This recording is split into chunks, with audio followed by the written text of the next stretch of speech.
جی بالکل، ابھی جو آپ نے بالکل بتایا، میں اس سے خاطر خواہ مطمئن تو نہیں ہوں، لیکن واضح جواب تو مجھے نہیں ملا۔ پھر ایک لاسٹ سوال پوچھتا ہوں میں آپ سے۔ نہیں نہیں، ابھی اب وجہ بتائیں کہ اس میں کیا ہے، مثلا اس میں اشکال کیا ہے میرے نہیں میں جواب نے میں؟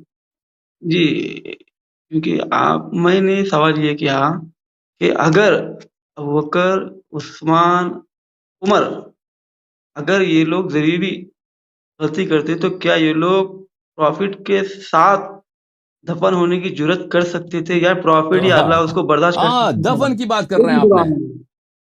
دیکھیں بس وہی پوچھ رہا ہوں میں عثمان آپ تو سے۔ نبی کریم صلی اللہ علیہ وسلم کے ساتھ مدفون نہیں ہے، عثمان تو یہودیوں کے قبرستان میں مدفون ہے۔ ہاں مجھے معلوم ہے، وہ مجھے ہاں، معلوم ہے، وہ مجھے عثمان تو معلوم وہ ابو بکر اور عمر کہاں پہ مدفون ہے؟ نبی کریم صلی اللہ علیہ وسلم کے حجرے میں اس کے ساتھ مدفون ہے، ٹھیک ہے نا؟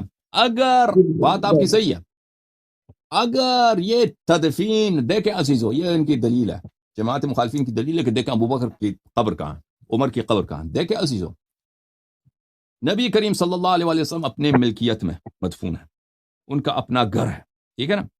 ان کا اپنا حجرہ ہے۔ یہ ابو بکر کا حجرہ نہیں تھا، یہ مسلمانوں کا حجرہ نہیں تھا۔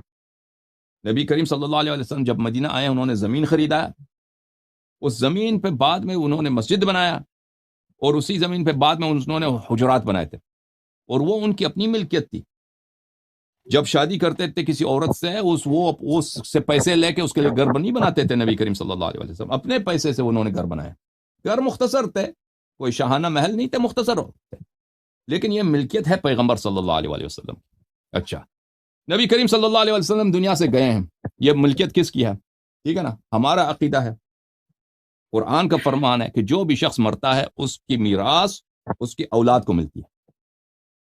عورت کو 1/8واں حصہ ملے گا، وائف کو۔ نبی کریم صلی اللہ علیہ وسلم کی 9 وائفس ہیں، 9 زوجات ہیں، تو 1/8واں کو ایک 1/8ویں کو 9 حصوں میں تقسیم کریں گے، ہر زوجے کو ملے گا۔ لیکن اس کے باوجود ازواج کو، شیعہ اور سنی میں یہی ہے کہ ازواج کو جائیداد سے کچھ نہیں ملتا۔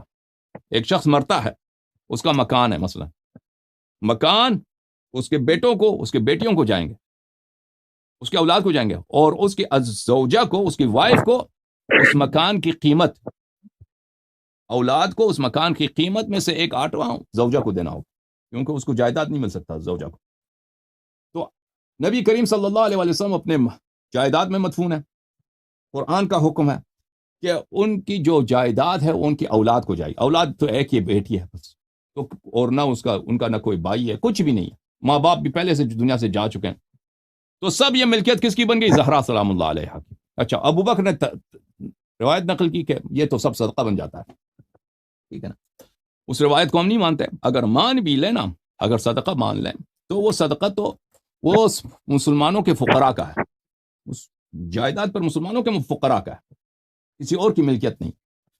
تو نبی کریم صلی اللہ علیہ وآلہ وسلم وہاں پہ مدفون ہیں، یا تو یہ زہرا سلام اللہ علیہا کی ملکیت ہے، یہ مکان جو قرآن کا حکم ہے، یوصیکم اللہ فی اولادکم للذکر مثل حظ الانثیین، قرآن نے کوئی استثناء نہیں کی۔ قرآن نے فرمایا کہ اللہ تعالیٰ حکم دیتا ہے کہ اپنی اولاد کا حق میراث سے محروم نہ رکھنا، ان کو، ذکر کو، بیٹے کو، بیٹی 2 گنا حصہ ملتے ہیں۔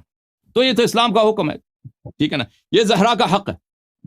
ابو بکر عمر وہاں پہ مدفون ہے، یہ کوئی انہوں نے نہ پیغمبر صلی اللہ علیہ وسلم سے اجازت لی ہے کہ ہم آپ کے مکان میں دفن ہونا چاہتے ہیں، ٹھیک ہے نا؟ نہ ان کے وارث سے، زہرا سلام اللہ علیہ سے، یا زہرا کے وارثین میں سے ان کے 2 بیٹے ہیں، امام حسن، امام حسین علیہ السلام، ان سے کسی سے اجازت نہیں لی، ٹھیک ہے نا؟ اگر لوگ کہیں کہ یہ عائشہ کی ملکیت ہے، عائشہ کی ملکیت کب سے بنی ہے؟ میراث سے بنی ہے، میراث سے تو بن نہیں سکتی۔ اگر میراث کی بات ہے تو یہ تو زہرا کی میراث ہے سلام اللہ علیہ۔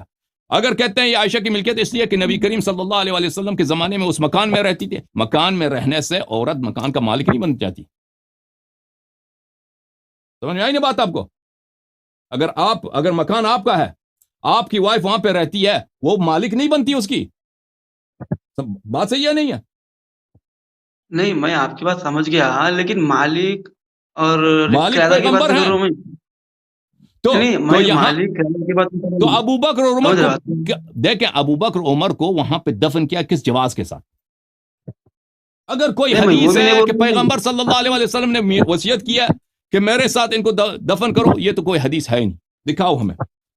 اگر یہ ملکیت ہے، اگر یہ ملکیت ہے زہرا سلام اللہ علیہا کی، تو ان کی رضا یا ان کے ورثاء کی رضا میں دکھاؤ، کوئی نہیں ہے۔ اگر یہ صدقہ ہے تو یہ مسلمانوں، سب مسلمانوں کا حصہ ہے، تو کس کی اجازت سے وہاں پہ دفن ہے؟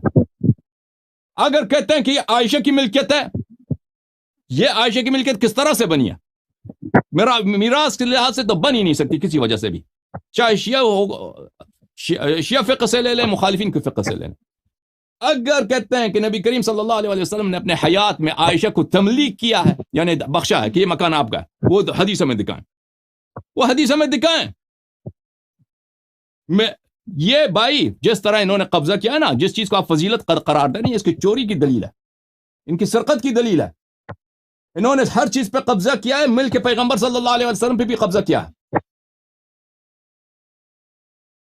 تو اب ہمیں بتائیں کہ ان کی جواز کیا ہے، کس وجہ سے؟ میں مثلا میں کسی مردہ کو لاتا ہوں آپ کے گھر پہ دفن کرنے کے لیے، ٹھیک ہے نا، کوئی جواز تو نہیں چاہیے، آپ کی رضا ہو، آپ کوئی سرٹیفکیٹ دے دیں، کوئی رضا دے دیں۔ میں اس طرح تو نہیں لا سکتا مردے کو، بھائی جنازہ لے کے جائیں موٹا سا 2-3 ادھر دفن کرنا ہے آپ کے لیونگ روم میں، آپ کہیں گے کہ بھائی یہ اٹھا کے لے کے جاؤ، یہ میرا گھر ہے۔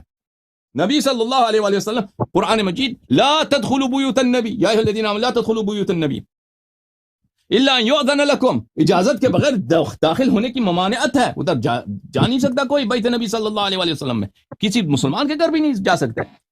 لیکن پیغمبر صلی اللہ علیہ وآلہ وسلم کے گھر کے متعلق تو خاص آیت ہے کہ نہیں جا سکتے، تو انہوں نے جانے سے کیا مردہ دفن کیا اور پھر کہتے ہیں یہ فضیلت ہے۔ سبحان اللہ، سبحان اللہ۔ اوکے بھائی، کوئی رد ہے تو ہم سنیں۔